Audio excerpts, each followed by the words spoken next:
Hello everyone, and welcome back to the channel. So for the past few weeks I've been working on revisions for my book, for now called The Broken God, and I've been thinking a lot about what makes a story work. And so I figured this would be a good time to talk about the anatomy, in a sense, of a story. This video is largely advice for newer writers, but I think anyone can take something away from this if you are just interested in how stories are constructed at kind of a broad, basic level. And so to jump right into it, a story is constructed of three main building blocks: plot, setting, and characters. I'm assuming these elements are going to be familiar to pretty much everyone, but just in case, here's a brief explanation for you. Plot refers to the events that happen in a story in a specific sequence. The vast majority of plots will have some common events: the establishment of a current status quo, an inciting incident, any number of complications and successes for the characters, a resolution to the conflict, and some sort of conclusion to the story as a whole. Generally speaking, these events happen in an order that tells the best story for the way the writer envisions it. This does not mean that these events happen in perfect chronological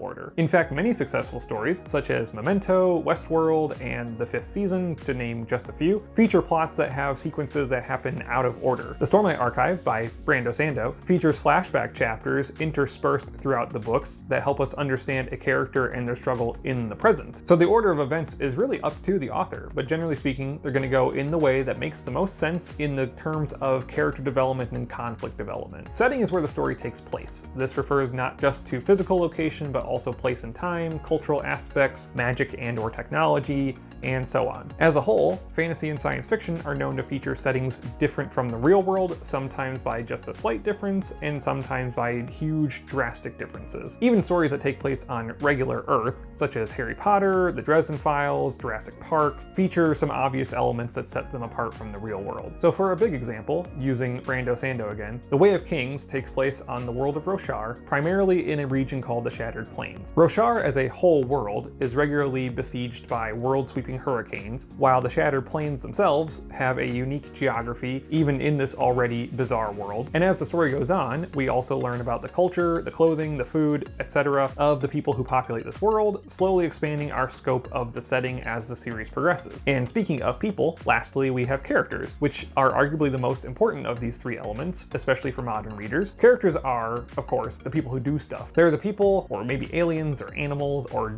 demons or whatever you fancy, who populate the setting and drive the plot forward. A cool setting is great and all, and it's definitely a defining trademark of speculative fiction, but without characters to walk around and see and do stuff, you don't have a story. So those are our three components that build a story. But while these three elements are very important to create a story, they're not the only thing that you need. The glue that really binds it all together is conflict. Without conflict, you don't really have a story. You just have, like, a journal. Conflict is what drives a story forward. Conflicts can be as big or as small as you want them to be. Stopping the Empire from blowing up the rebel base is an example of a conflict. Being desperately thirsty and being denied a glass of water is also a conflict. Whether your conflict is large or small just depends on the story that you want to tell. Now, I will say that the larger scale you have for a conflict, the more likely you are to have multiple smaller conflicts kind of building up to the big one, or even several equally important conflicts running alongside one another. To use Star Wars as an example again, the movie opens with Princess Leia's ship being attacked and boarded by Darth Vader and the stormtroopers, and then the droids escape with the plans. Then we shift to Luke, who is on Tatooine looking at the setting suns, and we have his desire to make his own destiny and leave the planet. So we have these two conflicts that start off not being entangled at all, but then they kind of converge when Luke's family buys the droids, the stormtroopers destroy his home and kill his family, and then he goes with Obi-Wan to save the princess. And then later on in the movie, we find out that there's the Death Star,